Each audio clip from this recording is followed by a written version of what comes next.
সরকার জনগণের দৃষ্টি অন্যদিকে সরাতে ছাগল কাণ্ড করেছে বললেন ফারুক।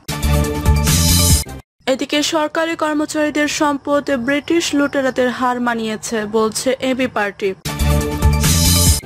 জানাবো খালেদা জিয়া মুক্তি পেলে দেশের গণতন্ত্র মুক্তি পাবে বললেন অ্যানি। আরো জানাবো সরকারের ছত্রছায়ায় সর্বোচ্চ লুটপাট করেছে ব্যানার্জির বলছে বাম গণতান্ত্রিক জোট। এবং সর্বশেষ জানাবো ব্যানার্জির ও মতিউর পরিবারের সম্পদ বিবরণী চেয়ে দুদকের নোটিশ। শুনছিলেন সংবাদ শিরোনাম, এবারে বিস্তারিত। সরকার জনগণের দৃষ্টি অন্যদিকে সরাতে ছাগল কাণ্ড করেছে বললেন ফারুক। আওয়ামী লীগ সরকার আজিজ বেনজির, আসাদুজ্জামান মিয়া, মতিউর তৈরি করেছে অভিযোগ করে বিএনপি চেয়ারপারসনের উপদেষ্টা ও জাতীয় সংসদের সাবেক বিরোধী দলীয় চিফ হুইপ জয়নুল আবেদিন ফারুক বলেছেন, সরকার এক এক কাণ্ড তৈরি করে মানুষের দৃষ্টি অন্যদিকে সরানোর জন্য শেষে ছাগল কাণ্ড করেছে। জয়নুল আবেদিন ফারুক বলেন, আপনারা আজিজ বেনজির, আসাদুজ্জামান মিয়া, মতিউর তৈরি করেছেন, নতুন করে ফয়সাল তৈরি করেছেন, এক এক কাণ্ড তৈরি করে মানুষের দৃষ্টি অন্যদিকে সরানোর জন্য ছাগল কাণ্ড করেছেন। এসব কাণ্ডে কোনো কাজ হবে না। বাংলাদেশের মানুষ শহীদ জিয়ার দল তারেক রহমানের নেতৃত্বে আজ অত্যন্ত সুদৃঢ় অবস্থায়। বিরোধী দলীয় সাবেক চিফ হুইপ বলেন, এই সরকারের বিরুদ্ধে জনগণ কথা বলা শুরু করেছে। প্রধানমন্ত্রী ভারত গেলেন, এক সপ্তাহে 2 বার। কি মধুর সম্পর্ক, কি প্রেম প্রীতি ভালোবাসা। আম, লিচু, ইলিশ পাঠান, কিন্তু গিয়ে ফেরত আসেন খালি হাতে। আমার পানির ন্যায্য হিসাব আনতে পারেন না, বরং নতুন করে আমার বুকের উপর দিয়ে রেল লাইন নির্মাণের সমঝোতা চুক্তি আপনি স্বাক্ষর করেন। আওয়ামী লীগের সাধারণ সম্পাদক ওবায়দুল কাদেরের উদ্দেশ্যে তিনি বলেন, গান গায় শিল্পী, তলে তলে ব্যথা। আসলে সত্যি আওয়ামী লীগের সাধারণ সম্পাদক সেতুমন্ত্রীর তলে ব্যথা আছে। তিনি এক একদিন এক একটা নতুন কথা আবিষ্কার করেন। আবার আবিষ্কার করলেন, আজকে পত্রিকায় দেখলাম মমতার জন্য নাকি আমরা তিস্তার পানির শেয়ার পাচ্ছি না। হায়রে কপাল আমাদের এত মন্দ। এই মন্দের পেছনে আওয়ামী লীগ, এই কপাল খারাপের পেছনে আওয়ামী লীগ। আবার নতুন করে সমঝোতা স্মারকের নামে বাংলাদেশের স্বাধীনতার সার্বভৌমত্ব আজকে খর্ব করার পথে আপনারা। বাংলাদেশের স্বাধীনতা অর্জন করেছি আমরা দিল্লির দাসত্ব গ্রহণ করার জন্য নয়। বিএনপি চেয়ারপারসন উপদেষ্টা বলেন, আওয়ামী লীগ সরকার বছরে 92,000 কোটি টাকা বিদেশে পাচার করে, আর হিন্দুস্তানের সাথে অসম চুক্তি করে বাংলাদেশের সার্বভৌমত্বের প্রতি আপনারা হুমকি তৈরি করবেন। বাংলাদেশ জাতীয়তাবাদী দলের একজন সৈনিক, একজন কর্মী থাকতেও আমরা কোনোদিন এটা গ্রহণ করব না। তিনি বলেন, দেশের শিক্ষা ব্যবস্থা, গণতান্ত্রিক ব্যবস্থা আপনারা সম্পূর্ণভাবে ধ্বংস করে দিয়েছেন। আইনের শাসনের নামে বেআইনি শাসন করে আমাদের লাখ লাখ কর্মীকে জেলে রেখেছেন। মির্জা আলমগীরের মতো, মির্জা আব্বাসের মতো সততার পরিচয় দেয়া নেতাদের বিচারপতির বাসভবনে ঢিল মারার কারণে জেল খাটতে হয়, এর চেয়ে লজ্জার কিছু হয় না। সরকারি কর্মচারীদের সম্পদ ব্রিটিশ লুটেরাদের হার মানিয়েছে বলছে এবি পার্টি। বর্তমান সংসদকে জনসমর্থনহীন ডামি সংসদ আখ্যায়িত করে বাজেট পাশের প্রতিবাদে সোমবার প্রেস ব্রিফিং করেছে আমার বাংলাদেশ পার্টি। প্রেস ব্রিফিং থেকে অর্থ বিল 2024 প্রত্যাখ্যান করে এবি পার্টির আহ্বায়ক এ.এফ.এম. সুলাইমান চৌধুরী বলেছেন, ভোট জালিয়াতি ও দেশের সম্পদ লুণ্ঠনকারী সরকারের জনগণের ট্যাক্স খরচ করার ও বাজেট দেওয়ার নৈতিক কোনো বৈধতা নেই। জনগণ একদিন এই ডামি সরকারের বিচার করবে। সুলাইমান চৌধুরী বলেন, যাদের বিরুদ্ধে প্রকাশ্যে ভোট চুরি ও দুর্নীতির অভিযোগ, তারা যদি আমাদের অর্থনৈতিক নীতি নির্ধারণ করেন তাহলে যা হবার তা হবে। এই সরকারের লেস পেন্সাররা আমাদের ব্যাংক, শেয়ার বাজার, রিজার্ভ সব একটা একটা করে খেয়ে ফেলেছে।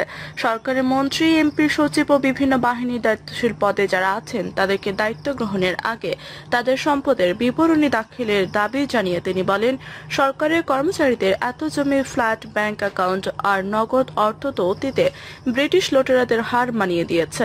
রাজস্ব বোর্ডের সাবেক প্রধান ও জনতা ব্যাংকের সাবেক চেয়ারম্যান হিসেবে নিজের অভিজ্ঞতা তুলে ধরে তিনি বলেন, রাজস্ব বোর্ড যদি স্বাধীনভাবে সততার সাথে কাজ করে তাহলে মানুষ ট্যাক্স ফাঁকি না দিয়ে বরং দ্বিগুণ ট্যাক্স কালেকশনের সম্ভাবনা রয়েছে।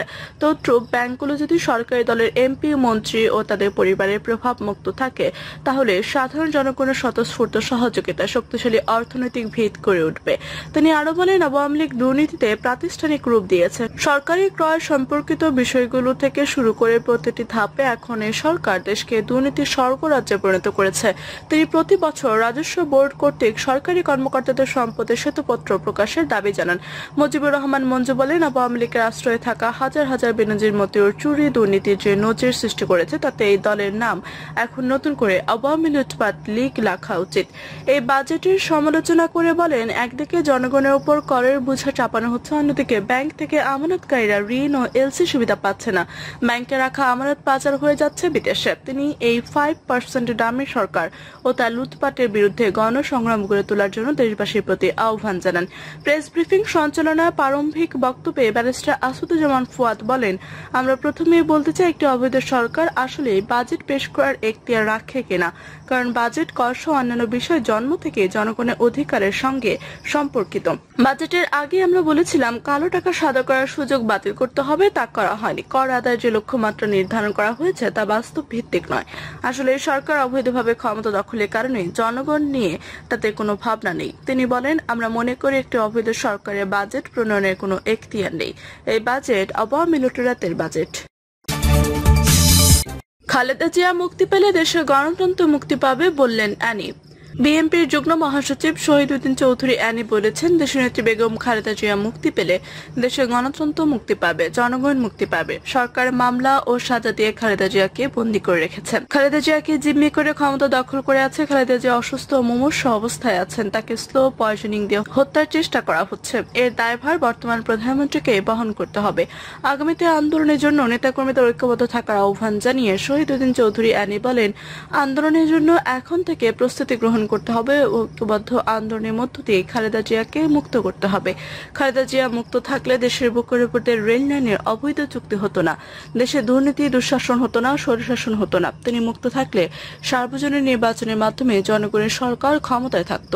1972 সালে ভারতের সঙ্গে স্বাক্ষরিত 25 বছরের গোলামী চুক্তির কথা স্মরণ করিয়ে দিয়ে তিনি আরো বলেন, 52 বছর পর সেই ধারাবাহিকতায় গত 22 জুন ভারতের সঙ্গে সমঝোতার আড়ালে যেসব চুক্তি করা হলো তা বাংলাদেশকে আজীবনের জন্য ভারতের গোলামে পরিণত করবে।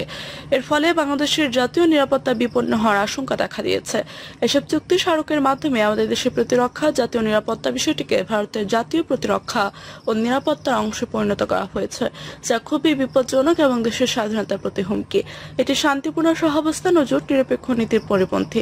এসব সমঝোতা চুক্তির মাধ্যমে শেখ হাসিনা বাংলাদেশকে আঞ্চলিক ভূ রাজনীতিতে নিরাপত্তা কৌশলগত বাফার স্টেট হিসেবে ভারতকে ব্যবহারের সুযোগ করে দিতে চান। এর ফলে বাংলাদেশ নিশ্চিতভাবে আঞ্চলিক ভূ রাজনৈতিক প্রতিদ্বন্দ্বিতার জটিলতার মধ্যে জড়িয়ে পড়বে। অ্যানি বলেন, আন্দোলনের মাধ্যমে খালেদা জিয়াকে মুক্ত করা ছাড়া আর কোনো বিকল্প পথ আমাদের সামনে নেই। সরকারের ছত্রছায়ায় সর্বোচ্চ লুটপাট করেছে বেনজির, বলছে বাম গণতান্ত্রিক জোট।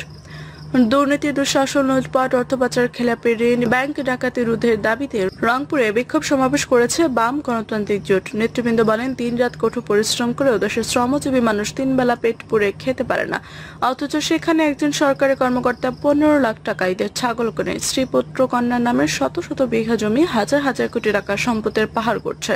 পুলিশের সর্বোচ্চ পদে থেকে সরকারের ছত্রছায়ায় সর্বোচ্চ লুটপাট করেছে বেনজির আহমেড। এছাড়া ব্যাংক লুটপাট, অর্থ বিদেশ পাচার চলছে অবাধে। নেতৃবৃন্দ আরো বলেন, বিভিন্ন গণমাধ্যমে প্রকাশিত সংবাদ থেকে যতটুকু জানা যায় তার ডুবন্ত হিমশৈলের উপরে অংশটুকু শুধু। এই দুর্নীতি লুটপাটের শিকড় অনেক গভীরে।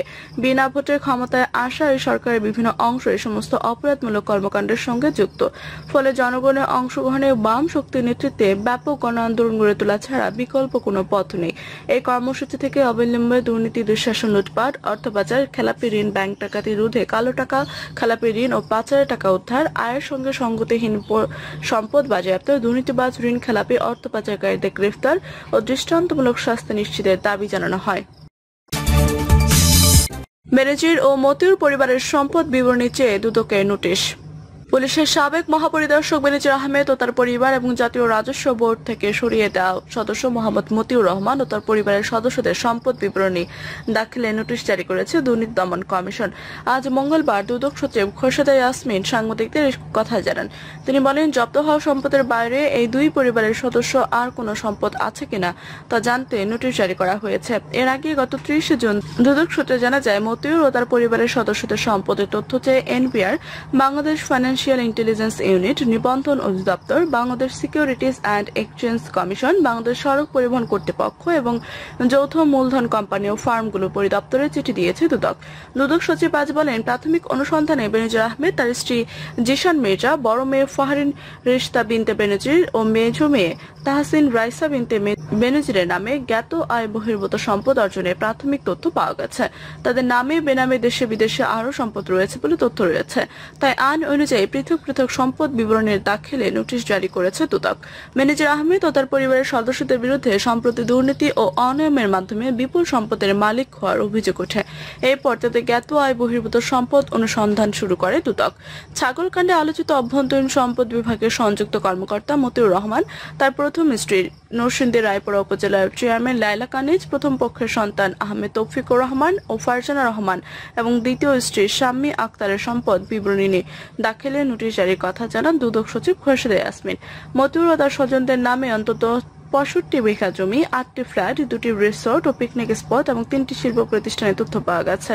এর মধ্যে তার প্রথম স্ত্রী লায়লা কানিজের নামে ঢাকা, গাজীপুর, নরসিংদী, যশোর ও নাটোরে মোট 848.33% জমি রয়েছে। আর ঢাকায় তার নামে ফ্ল্যাট রয়েছে অন্তত 4টি। প্রিয় দর্শক, এই ছিল এখনকার মতো সর্বশেষ সংবাদ। আপনি সব সংবাদ পেতে চ্যানেলটি সাবস্ক্রাইব করে পাশে থাকা বেল বাটনটি ক্লিক করে রাখুন। ধন্যবাদ সবাইকে এতক্ষণ সাথে থাকার জন্য।